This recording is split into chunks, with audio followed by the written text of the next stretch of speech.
Hello viewers and students, आपका इस आज की नई क्लास नई वीडियो में बहुत बहुत स्वागत है। इससे पहले का पार्ट अपन पढ़ चुके हैं।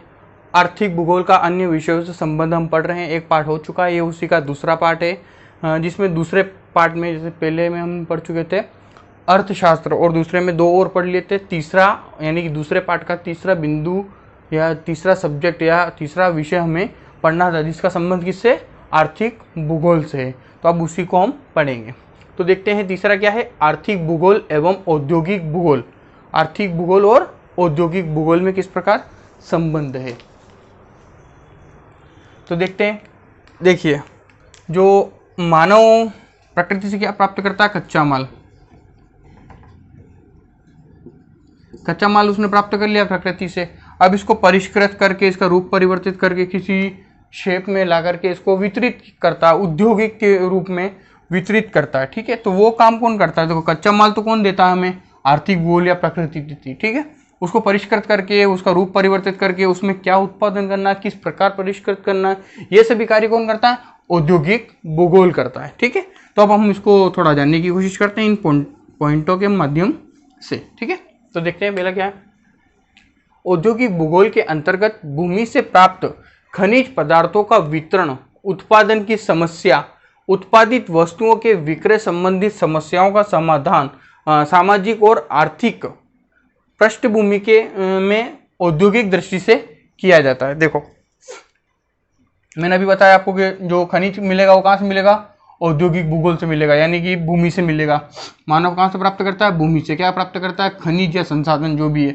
अब खनिज प्राप्त कर लिया उसने, संसाधन प्राप्त कर लिए, जो भी है उसने प्राप्त कर लिया है, यानी कच्चा माल प्राप्त कर लिया। अब उसको क्या करना है, उसमें किस प्रकार उसका वितरण करना है, वितरण की समस्या, उत्पादन की समस्या, किस प्रकार उत्पादित करना है। ठीक है, उत्पादित वस्तुओं का विक्रय यानी बेचने की समस्या, उसको किस प्रकार आयात करना है, किस प्रकार उसका निर्यात करना है, विक्रय करना है, उसकी समस्या का सामाजिक और आर्थिक पृष्ठभूमि में।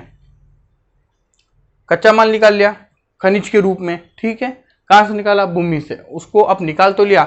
अब आपको जैसे कि अगर सोने की चट्टान लाके दे दे और उसको परिष्कृत किए बिना आपको दे दे, तो आप ये भी नहीं कहेंगे कि ये असली सोना है। जब तक उसका परिष्करण नहीं होगा, शुद्धिकरण नहीं होगा, जहाँ प्लवन विधि है, अनेक विधि है, आपने साइंस में पढ़ी होगी, उन विधियों के द्वारा उसका परिष्करण करते हैं। फिर जाके कुछ उतनी बड़ी चट्टान में से कुछ अंश या ग्राम प्योर सोना या प्योर गोल्ड निकलता है, तो वो परिष्करण होना जरूरी है। तो खनिज प्राप्त कर लिया, अब उसका वितरण किस प्रकार करना, उसकी समस्या, उत्पादन किस प्रकार करना, उसकी समस्या, उत्पादित वस्तुओं के विक्रय कैसे करना है, इसी के सामाजिक और आर्थिक पृष्ठभूमि में अध्ययन को क्या कहते हैं, भौगोलिक दृष्टिकोण से किया जाता है। तो ये उत्पादन तो कौन करता है, आर्थिक भूगोल, पर इनकी समस्याएं, उत्पादन, वितरण, उत्पादित वस्तु का विक्रय करना, ये सभी किसके अंतर्गत आता है, औद्योगिक भूगोल। इसलिए हम कह सकते हैं कि आर्थिक भूगोल और औद्योगिक भूगोल दोनों एक दूसरे से अंतर संबंधित हैं या एक दूसरे से संबंध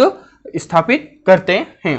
भौगोलिक वातावरण औद्योगिक वातावरण पर सीधा प्रभाव डालता है।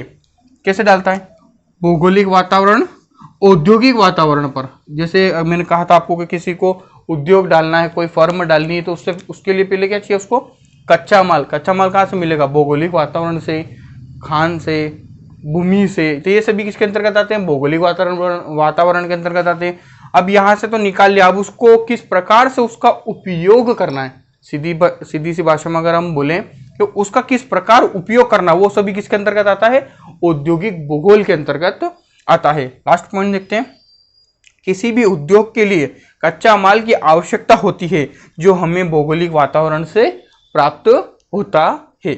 कच्चा माल कहाँ से प्राप्त होता है, भौगोलिक वातावरण से। उसका परिष्करण करना, उसका उपयोग किस प्रकार करना है, उन सभी समस्याओं का समाधान हमें किसके अंतर्गत देखने को मिलता है, औद्योगिक भूगोल के अंतर्गत। इसलिए हम कह सकते हैं कि आर्थिक भूगोल एवं औद्योगिक भूगोल में सीधा सा संबंध है। अब हम देखेंगे इसका नेक्स्ट चौथा पॉइंट। अब हम देखते हैं अगला चौथा पॉइंट, आर्थिक भूगोल एवं परिवहन भूगोल किस प्रकार एक दूसरे से अंतर संबंधित है। अगर आपसे यह पूछा जाए कि परिवहन भूगोल, ट्रांसपोर्टेशन ज्योग्राफी किसके अंतर्गत आता है या किसने इसका विकास किया, तो जो इसके जनक माने जाते हैं वो कौन है, एडवर्ड उलमान। ये परिवहन भूगोल के जनक माने जाते हैं। कौन? एडवर्ड उलमान। इन्होंने 1950 और 60 के दशक में, यानी कि जैसे कि अभी अगर हमको बोला जाए कि परिवहन भूगोल एक अलग से शाखा किसने बनाई, तो एडवर्ड उलमान ने। जब इन्होंने अलग बनाई तो इससे पहले परिवहन भूगोल या परिवहन को किसके अंतर्गत रखा गया था? मानव भूगोल के अंतर्गत रखा गया था। देखो, परिवहन को किसके अंदर रखा गया था? इस दशक से पहले मानव भूगोल के अंतर्गत रखा गया था। किसको? परिवहन को। फिर इस दशक में एडवर्ड उलमान ने 1950 से 60 के दशक में एक अलग पृथक शाखा के रूप में परिवहन भूगोल, एक अलग शाखा का निर्माण किसने किया? एडवर्ड उलमान ने। कब किया? 1950 से 60 के दशक के बीच में। और इसको मानव भूगोल से अलग एक शाखा, उसका नाम क्या रख दिया गया? परिवहन भूगोल। अलग शाखा का निर्माण किसने किया? जनक कहे जाते हैं एडवर्ड उलमान। तो आप ये भी याद रखिएगा। अगला हम देखते हैं परिवहन भूगोल में क्या आता है और आर्थिक भूगोल, और इन दोनों का किस प्रकार संबंध है या एक दूसरे से पूरक है। ठीक है, तो परिवहन भूगोल में परिवहन विकास, परिवहन लागत, परिवहन जाल, जाल समझते हैं ना, परिवहन का जो सड़कों का जाल होता है वही परिवहन जाल कहलाता है। ठीक है, स्थानिक संरचना, नगरीय परिवहन जाल एवं पर्यावरणीय समस्याओं का अध्ययन किया जाता है। किसके अंतर्गत? परिवहन भूगोल के अंतर्गत। आर्थिक भूगोल में विश्व के समस्त सड़क मार्ग, रेल मार्ग, वायु मार्ग, जल मार्ग के विकास एवं समस्याओं का समाधान किया जाता है। तो इस प्रकार ये दोनों एक दूसरे से संबंधित है, या हम ये भी कह सकते हैं ये दोनों एक दूसरे के पूरक है। जब तक परिवहन भूगोल नहीं होगा तब तक आर्थिक भूगोल नहीं होगा, और जब तक, जैसे कि अगर हम किसी एक नगर की सड़कें नहीं बनाएं तब तक एक हाईवे नहीं बन सकता, जब तक हाईवे नहीं बनाएंगे तो एक विश्व का परिवहन जाल कभी नहीं बन सकता है। इसलिए ये एक दूसरे से अंतर संबंधित है और एक दूसरे के पूरक हैं।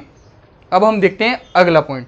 अब हम देखते हैं इसका नेक्स्ट और आखिरी पॉइंट, आर्थिक भूगोल एवं वाणिज्य भूगोल किस प्रकार एक दूसरे से अंतर संबंधित है, या किस प्रकार आर्थिक भूगोल वाणिज्य भूगोल से संबंधित तो है। वाणिज्य भूगोल भी आर्थिक भूगोल की एक उपशाखा है। मैं आपको हर बार बता रहा हूँ कि देखो, ये जो अन्य विषयों से संबंध है, किसका? आर्थिक भूगोल का अन्य विषयों से संबंध, ये आपके एग्जाम में जरूर आएगा। आपको इसको अच्छे से याद करना है, अच्छे से नोट्स बनाने हैं। ठीक है, तो आर्थिक भूगोल वाणिज्य भूगोल से किस प्रकार अंतर संबंधित है। वाणिज्य भूगोल किसकी उपशाखा है? आर्थिक भूगोल की। और आर्थिक भूगोल किसकी उपशाखा है? मानव भूगोल की। ये आप अच्छे से याद रखिएगा। इसमें वस्तुओं के उत्पादन, वाणिज्य भूगोल के अंतर्गत क्या किया जाता है? वस्तुओं के उत्पादन, व्यापार, पूंजी, बैंकिंग और वाणिज्य का अध्ययन किया जाता है। वाणिज्य भूगोल के अंतर्गत किसका अध्ययन किया जाता है? उत्पादन, व्यापार, पूंजी, बैंकिंग एवं वाणिज्य का अध्ययन किया जाता है। और महानगरीय बंदरगाहों तथा व्यापारिक नगरों का भूगोल भी इसी से संबंधित होता है। ये सभी किसके अंतर्गत आते हैं? वाणिज्य भूगोल। और वाणिज्य भूगोल किसके अंतर्गत आता है? आर्थिक भूगोल की एक उपशाखा के रूप में प्रयुक्त होता है। विभिन्न देशों के व्यापारिक केंद्रों के विकास और उनकी उन्नति का कारणों का अध्ययन भी किसके अंतर्गत किया जाता है? आर्थिक भूगोल के अंतर्गत किया जाता है। ये सभी तो किसके अंतर्गत होते हैं? वाणिज्य भूगोल के अंतर्गत। और ये जो विभिन्न देशों के व्यापारिक केंद्रों में विकास एवं उन्नति के कारणों का अध्ययन किसके द्वारा किया जाता है? आर्थिक भूगोल के अंतर्गत किया जाता है। तो आप ये समझ गए होंगे किस प्रकार आर्थिक भूगोल का अन्य विषयों से संबंध है। ये जो कुछ खास पॉइंट थे, खास बातें थी, वो मैंने आपको बता दी। तो थैंक्स फॉर वॉचिंग।